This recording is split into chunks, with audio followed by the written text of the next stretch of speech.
organización de derechos humanos, Survival International, hay en el mundo 196 pueblos indígenas considerados no contactados, ¿no? No contactados por el resto de la humanidad. Exactamente, que no tienen, como dice la palabra, contacto con el resto. El dato, Jime, es que de estos 196 de los distintos pueblos que hay en todo el mundo, uno de ellos se llama Mashcopiro y está en la Amazonía peruana. ¿Qué dice este informe? Que si el Estado peruano no frena la minería ilegal, la deforestación y otro tipo de cuestiones que se llevan adelante en la Amazonía, en el país, la mitad de ellos podría morir.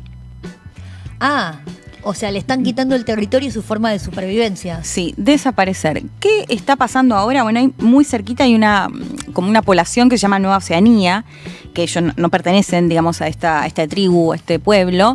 Y lo que se conoce sobre todo es a través de estas familias que viven ahí, que viven sobre todo de la pesca, y ellos cuentan que no habían tenido contacto prácticamente con este pueblo que te mencionaba, pero en el último tiempo sí.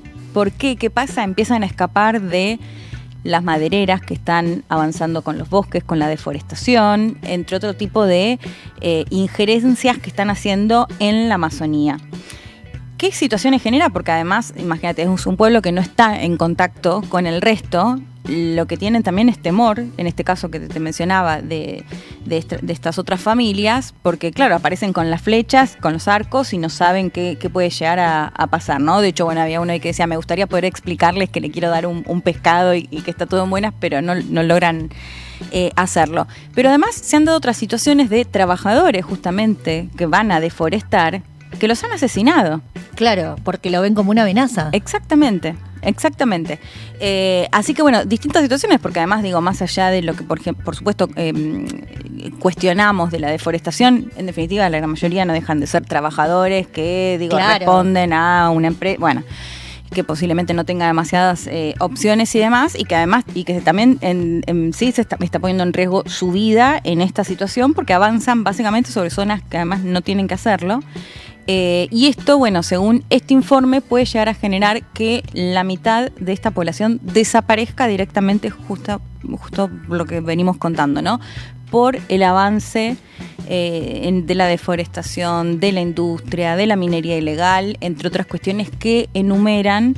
Y lo que sostienen es que el que tiene que intervenir justamente es el Estado peruano para garantizarle que sea un pueblo que continúe con el no contacto con el entorno. Claro, con su forma de vida. Exactamente, con su cultura, con sus cuestiones, y que intervenga en el sentido de que dejen de avanzar sobre el territorio donde viven, básicamente. Claro, que le ponga un freno a las actividades extractivistas. Exactamente, Jime, porque bueno, así está poniendo en riesgo justamente uno de los pueblos que todavía queda en el mundo, que no son no contactados, digamos, y a su vez, como te decía, también por estas otras cuestiones, porque también es poner en riesgo a otras poblaciones que están cerca, viviendo con quienes no se pueden comunicar y que de pronto esto les pueden dar un flechazo, literalmente. Así que bueno, es un dato, me parece que está bueno para tener en cuenta. Además lo veníamos contando y de hecho los invitamos a que lo vean, que hablamos y de la minería ilegal y todas las actividades ilegales y sus consecuencias, y sigue siendo, digamos, el Estado y el responsable justamente de controlar o no. Sí, de vigilar los derechos humanos de estas poblaciones que no tienen por qué vivir bajo el régimen capitalista burgués liberal de los estados nación que imponen su forma de vida a todos los territorios, ya sea que se identifiquen con ese estado o no. Sí, además 100 años hace que viven ahí. Claro, nos podemos dejar tranquilos, ¿no? Sí. Esa idea, esa falsa idea de progreso, de que mi forma de vida es la única válida, y si no te adaptás a eso, bueno, no te queda otra que extinguirte o irte para otro lado. Sí. Bueno, Jime, te doy la bienvenida, si te parece. Está pasando Ambientalismo Popular. Jime Fuertes, ¿cómo estás? Hola, Leti.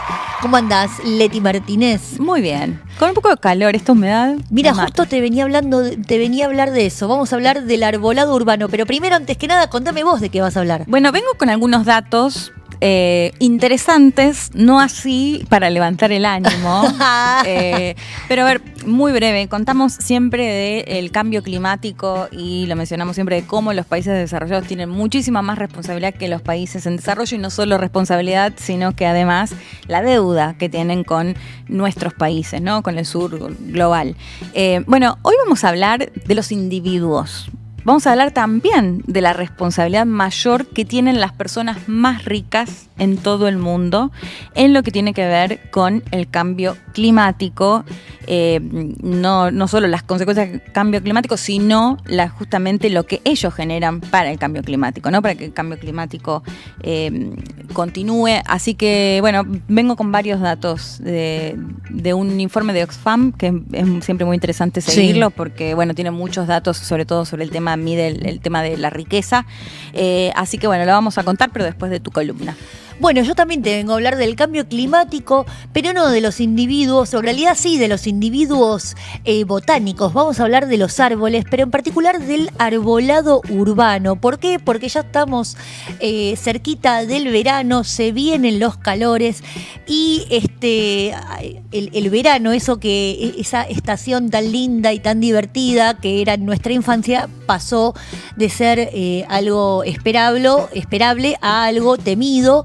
Porque, claro, ahora los veranos traen olas de calor. Sí. Y que hemos visto olas récords. Récords en Europa, en América Latina. Y estas olas de calor empiezan a traer problemas profundos en las estructuras urbanas, en las ciudades en particular. ¿Por qué? Porque justamente lo que se está viendo es la deficiencia de arbolado urbano en todas las ciudades. Siempre nos está haciendo falta más árboles, y no solo poner árboles así al tuntum, sino hay zonas, en particular de la ciudad de Buenos Aires, la más rica de Argentina, en donde hay mucho menos árboles en unos barrios que en otros. Adiviná si esos barrios con menos árboles son más pobres. Sí. Y sí, exactamente. Te traje un par de datitos. Fíjate. Ahora veo esa foto, es tan linda, hay tantos árboles tan lindos. Hay tantos árboles tan lindos, y además otro de los problemas de los árboles lindos es que algunos son nativos y otros no, claro. Otros son implantados. Viste que siempre nos quejamos de Sarmiento que trajo el plátano. Sí. Bueno, hay toda una discusión con respecto a... ¿Qué tanto daño nos hace? ¿Qué tanto daño nos hace a la salud y qué hacer con ese árbol? ¿Sí? Reemplazarlo o no. Hay muchas discusiones, por ejemplo, en la ciudad de La Plata, en la ciudad de Buenos Aires.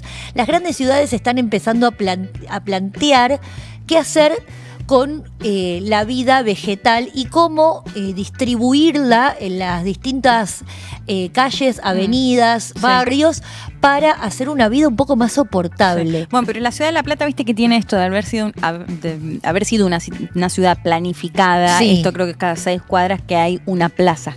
Sí. Hay un pulmoncito, digamos, ¿no? Sí. Bueno, lo que no fue planificado, o por lo menos no fue planificado con los criterios actuales, claro, que es distinto, son las especies. Claro. Porque los plátanos y los tilos, que son tan hermosos y tan frondosos y que tanta sombra y frescura nos dan, bueno, no son nativos, claro, de estas pampas. Así que ahí tenemos un problema. Claro. ¿Qué hacer con los árboles que no forman parte de las especies originarias de esta región? Hay distintos estudios que dan cuenta de cómo la arbolización puede mejorar la vida y sobre todo hacer más soportable las olas de calor. ¿Por qué me interesa linkear esto? Porque el calor, además, no es solo el calor que sufrimos durante el día. El calor que sufrimos durante el día, además de sufrirlo durante el día, después lo que hace es formar islas de calor. ¿Qué es eso? Que es que recalientan las paredes, los techos de los autos y los aires acondicionados, que son de metal. Bueno, eso que se recalienta durante el día irradia calor durante la noche.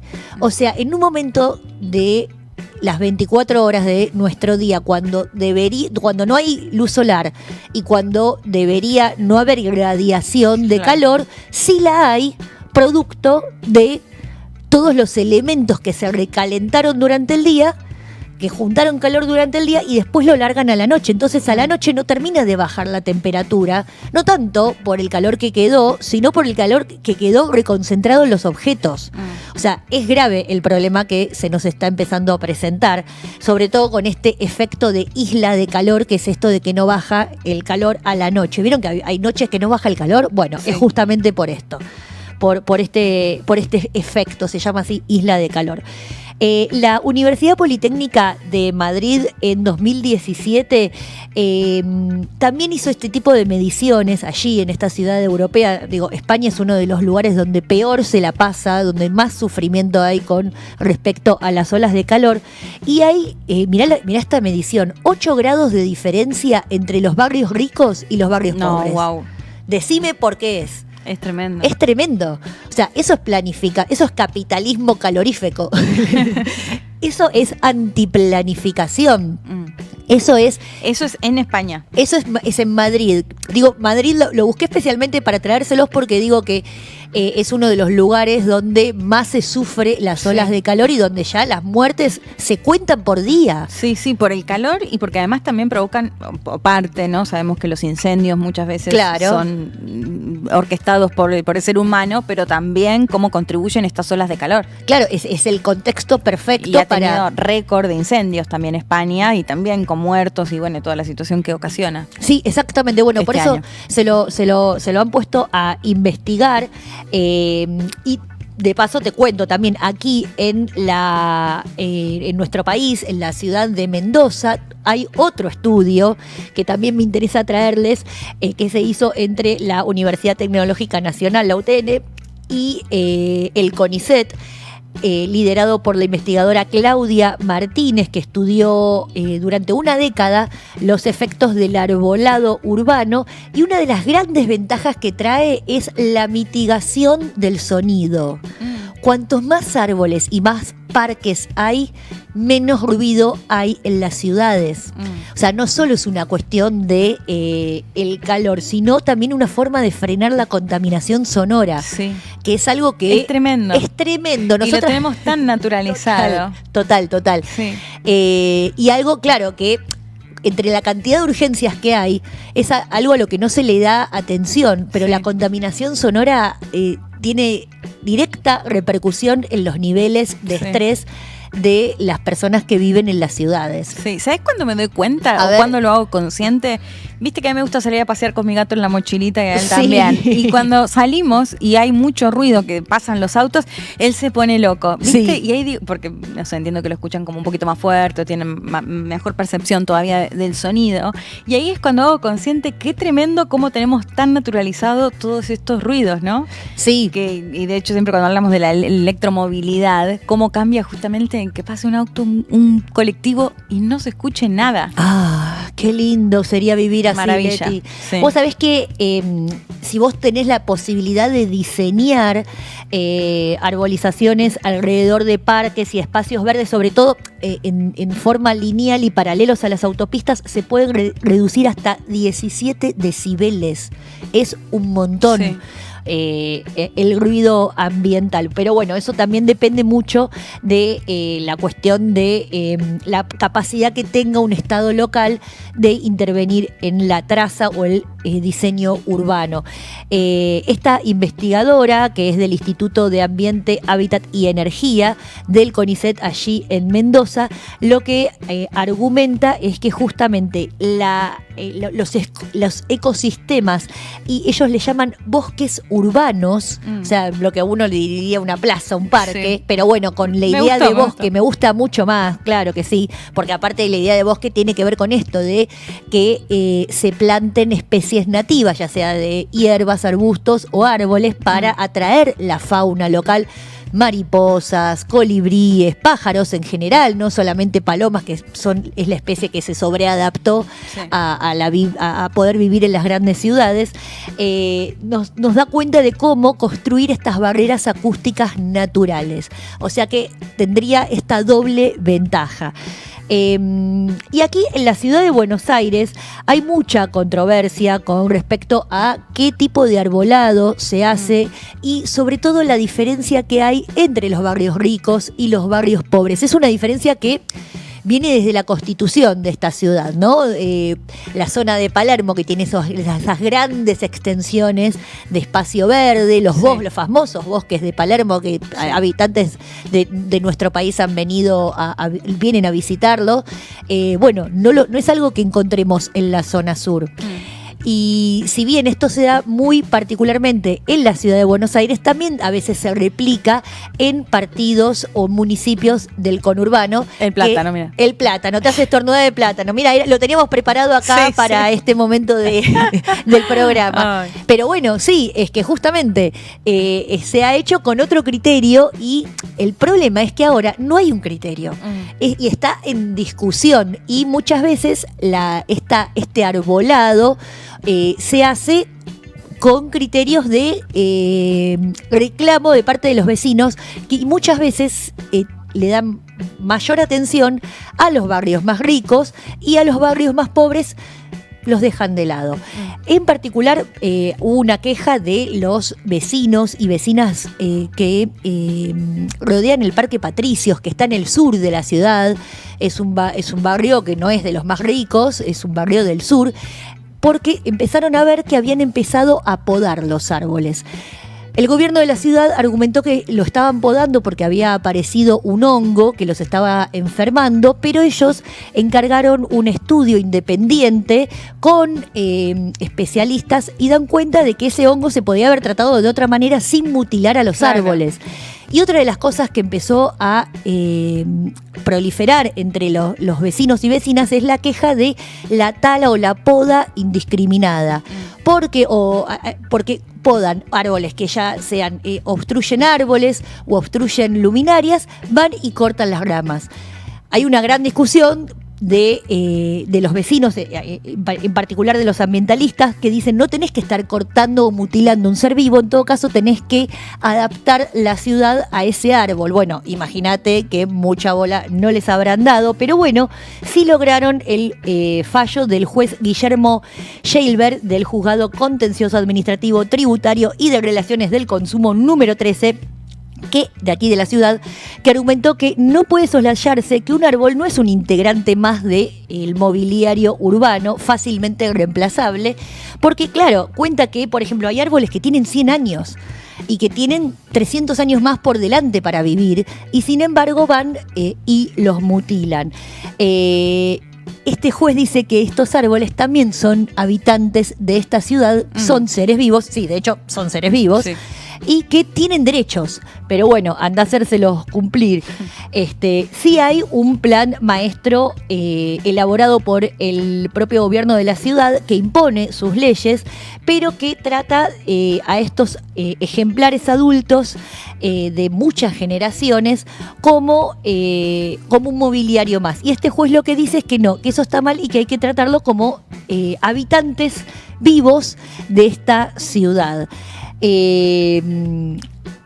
Distintos municipios del conurbano y distintas ciudades de la provincia, se dice del interior de la provincia, pero a mí me gusta decirle de la ciudad, de la provincia en general, tienen distintos diseños y propuestas para su propio partido. El tema es que, claro, muchos municipios del conurbano ya viven sobre una frontera más agreste. Entonces, este problema no se presenta tanto, o sí se presenta en las zonas más urbanas más concentradas, porque por lo general identificadas alrededor de las estaciones de tren, a medida que se va haciendo nos vamos trasladando hacia la periferia. Entonces sí, suele ser más un problema de las grandes ciudades, Buenos Aires, Rosario, Córdoba, que no han tenido en su planificación original la idea de que en nuestro planeta se está comenzando a vivir una crisis climática. Bueno, me parece importante que todos y todas empecemos a tomar conciencia de que un árbol no es solamente una cuestión ornamental, sino que es una forma de mitigar en una triple dimensión estos efectos. La dimensión sonora que acabamos de explicar, la temperatura, porque te digo, Leti, no sabes lo que cambia la temperatura cuando hay un árbol y cuando no. Y claramente la vida urbana, ¿no? O sea, vos ahí tenés la posibilidad de generar, de convivir en naturaleza. No solamente por una cuestión... no quiero decir como decorativa u ornamental, sino también por la cuestión de calidad de vida tuya como ciudadana. Vos sabés que hay una diferencia de 12 grados centígrados entre una vereda que tiene sol y una vereda que tiene sombra, y esa sombra es proporcionada por un árbol y no por más cemento. Sí. Eso en tu propia vereda, pero si lo medimos en toda la ciudad, haciendo un cálculo general, la diferencia puede ser de entre 0,4 y 1,3 grados centígrados. O sea, podemos bajar 1,3 grados centígrados la temperatura de una ciudad a partir de la posibilidad de arbolar todas las veredas. Pero bueno, veremos qué se hace aquí en la ciudad de Buenos Aires de ahora en más. Bueno, buenísimo, Jimé, los datos. No, sí. No la situación como siempre. No, pero bueno. Pasamos, si te parece, al mundo. Y te decía que vengo con un informe de la Oxfam, que es una organización que siempre justamente mide todo el tema de lo que tiene que ver con la riqueza, ¿no? Es muy conocido justamente por eso, pero quiero traerles un informe que se llama, creo que tenemos ahí una imagen para compartir, el saqueo climático, ahí lo estamos viendo. Sí. Bueno, ahí dice, una poderosa minoría nos aboca al desastre, ¿no? Otra de las traducciones podría ser como unos pocos poderosos están destrozando básicamente al mundo. Y esto es porque, según este informe, que arroja este dato que me parece el dato clave, digamos, que dice, el 0,1% más rico de la población mundial produce más contaminación por carbono en un día, sí, que el 50% más pobre en un año. A ver, impresionante. Sí, creo que tenemos ahí también algunas imágenes para ir compartiendo. A ver. Bueno, ahí está el título este que te decía, una persona del 0,1% más rico equivale a un año entero. No, mirá ese gráfico. Ese gráfico es tremendo porque eso es per cápita. Ahí lo estamos viendo. A ver. Sí. Bueno, ahí se ve con claridad. 0,1 más rico, mirá lo que genera las emisiones. Y a medida que sos más pobre, menos. No me alcanza la cámara. Sí, es tremendo. 10% más pobre, 0,2. En números, se calcula que son 800 kilos de dióxido de carbono al día que produce.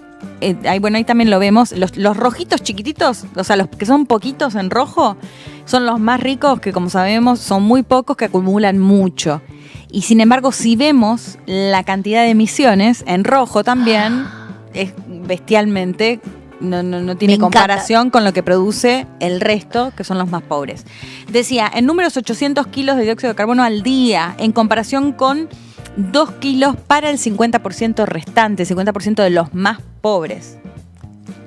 A ver. Qué impresionante ese gráfico. Es tremendo y además lo que dice también este informe es que el 32%, o sea que los más ricos aumentaron además estas emisiones o contaminaciones en un 32% desde 1990. O sea que viene en ascenso, cada vez contaminan más los más ricos y a su vez los más pobres cada vez contaminan menos. Que también tiene que ver con un montón de cuestiones. Claro, con el consumo. Claro, básicamente. A ver, otro de los datos. Las emisiones del 1% más rico calculan, según este informe, que van a causar daños por 44 billones de dólares a los países de bajos y menos recursos de acá al 2050. Yo arrancaba diciendo, contamos siempre que en las emisiones de gases de efecto invernadero que ocasionan el cambio climático son los que más emiten los países más desarrollados, ¿no? Sí. Hablamos de China, hablamos de Estados Unidos, hablamos de la Unión Europea. Claro, pero estamos hablando de países ahí. Estamos hablando de países, pero que también son los más ricos en definitiva. Sí. ¿No? Los más, lo que se suele decir, bueno, los desarrollados. Sí. Porque tienen economías más grandes, porque bueno. Pero a su vez, la historia que hemos contado siempre, y la hemos escuchado acá a Gustavo Petro, que quizás es uno de los que más piden, ¿no? Decir, bueno, páguennos la deuda, porque en definitiva ustedes contaminan y lo hacen también en base a nuestros recursos. Bueno, esta discusión que tenemos siempre entre el sur global, que sufre las consecuencias, porque esto es lo que vemos, ¿no?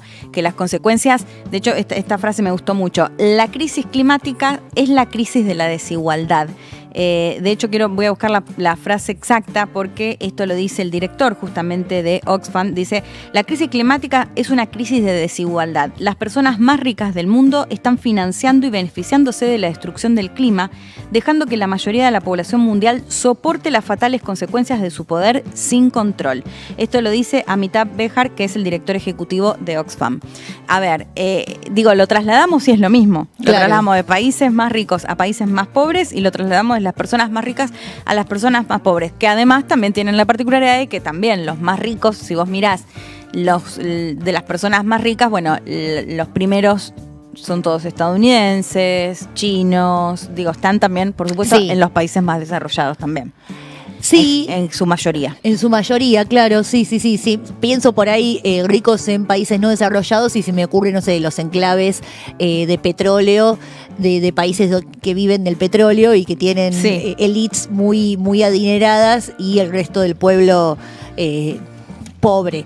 Pero sí coincido con esto que decís, Leti, de que son habitualmente personas que viven, individuos, o sea, gente de a uno, de a dos se cuenta, personitas que contaminan a un nivel que casi de pueblos enteros. Y no solo por las actividades que puede tener o el menor o mayor consumo en sí de la persona, un empresario multimillonario sabemos que va en helicóptero de acá para allá, que tiene su avión privado, un montón de cuestiones, sino también, esta es la otra particularidad, dice, un multimillonario promedio produce 1,9 millones de toneladas de carbono al año. ¡Wow! A través de sus inversiones. ¿Cuál es la particularidad ahí? Que además la gran mayoría de estos más ricos son inversores o invierten o son dueños de las empresas más contaminantes. Claro, ahí entendí. Por eso tampoco lo quieren largar, ¿no? En muchos casos, porque saben que les genera mucha riqueza. Cuando hablamos toda esta discusión de Donald Trump, que dice, bueno, ponerles reglas ambientales o que tengan que pagar impuestos o que tengan que hacer movidas por la agenda ambiental, genera que caiga la economía o que caiga la producción, ¿no? Esto es un poco el argumento que siempre da, que les va a facilitar a los combustibles fósiles, ¿no? Entonces en ese contexto lo que se da es que, claro, los dueños de las empresas petroleras y demás, obviamente que no quieren largarlo porque son quienes más ganan también, en ese contexto. Y se calcula que de todas estas empresas más contaminantes, casi el 60% tiene que ver con el petróleo y la minería. Mira. Todo esto está en este informe que les digo, los invito a verlo, además está en todos los idiomas, está en español, bueno, lo estamos viendo una parte, no me acuerdo si había quedado algún grafiquito más para pasar, pero bueno, básicamente, o sea, lo relevante de este informe es algo que suponíamos, pero verlo en números, verlo en concreto, de cómo es también la responsabilidad de los más ricos, que además sabemos que en general el objetivo es seguir enriqueciéndose, ¿no? A toda costa, no me importa nada de la agenda ambiental, lo que quiero es no perder plata. Bueno, son también los principales responsables y no tienen comparación, Jimé, con alguien pobre, es tremendo. En un día, lo que equivale a un año, el 50% de las personas que son las personas más pobres de todo el mundo. Con esto no estamos diciendo que porque somos pobres no tenemos que cuidar el ambiente, ni dejar de preocuparnos, ni dejar de reciclar, ni usar compostera, ni nada. Lo que estamos señalando es que no es lo mismo la responsabilidad. Exacto. De las personas que tienen poca capacidad de elección sobre sus vidas, que aquellas que se la pasan, que son los responsables de la forma de producción dominante en nuestro planeta, que es, el capitalismo, básicamente. Y de hecho, me acordé que hay además otra partecita, porque este informe hace como una especie de propuestas de qué se puede hacer. Me gusta. A ver si lo tenemos por ahí para verlo, si no lo estoy buscando acá, pero bueno, lo que hace es justamente eso, como un repaso de qué cosas se podrían hacer. Ahí lo estamos viendo. Por empezar, a mostrarlo. Sí. Por empezar, señalar a estos señores, que seguro son todos varones. Sí, sabemos que sí. ¿Sabes qué? Me la juego. Que sí, cuyas actividades principales son las que generan este tipo de contaminación. Sí, mira, bueno, dice, reducir drásticamente las emisiones de los súper ricos y hacer que los contaminantes más ricos paguen mediante impuestos sobre la riqueza extrema, impuestos sobre los beneficios excesivos de las empresas de combustibles fósiles y el apoyo a la Convención de las Naciones Unidas sobre Cooperación Internacional en materia fiscal. Bueno, esto es clave y justamente lo que decíamos, y yo mencionaba el caso de Trump, es todo lo contrario, ¿no? Lejos de querer hacerles pagar más a quienes más tienen. Sí. Bueno, esto es una de las propuestas. Frenar la influencia económica y política de los más ricos, prohibiendo a las empresas de combustibles fósiles participar en negociaciones climáticas, que acá lo menciona como la COP. Bueno, pero básicamente es eso, frenar justamente el lobby que tienen estas empresas, que lo sabemos muy bien. Reforzar la participación de la sociedad civil y los grupos indígenas en las negociaciones sobre el clima y abordar los efectos desiguales del cambio climático. O sea, planteándolo, el impacto no es lo mismo entre los más pobres y los más ricos tampoco. Adoptar un enfoque de reparto equitativo del presupuesto climático restante, comprometiéndose, y sigue construir un sistema económico equitativo que, anteponga a las personas, eso ya sería demasiado pedir, pero esto, ni siquiera estamos cerca de la posibilidad de que se les aumente a quienes más tienen.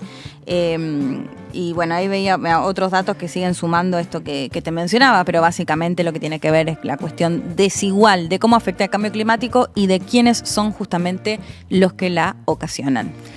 Impresionante, Leti. Me interesa muchísimo porque en este programa, por lo pronto, no diferenciamos la desigualdad social con respecto a la desigualdad ambiental. Justamente la justicia social es justicia ambiental y van de la mano. Impresionante los dos datos de Leti que trajiste. Sí, le mando, de hecho, aprovecho de mandarle un saludo a mi amiga Sophie Bondenberg, que es periodista, colega alemana, que ella me había dado el dato que me pareció muy, muy tremendo, así que dije, sí, lo voy a compartir porque eso, verlo en números es más fuerte, ¿no? El impacto de algo que ya sabemos que es así. Me encantó, Leti, y se nos fue volando el programa, como siempre. Pero bueno. Nos volvemos a encontrar. Nos volveremos a encontrar. Y como siempre les decimos, métanse en nuestro Instagram. Ahí está @.ambientalismo. Y también en las redes de Eva TV, Instagram, YouTube, Twitch y todas esas cosas. Todas esas formas de comunicación. Sí. Así que nos volvemos a encontrar. Adiós. Chau, chau.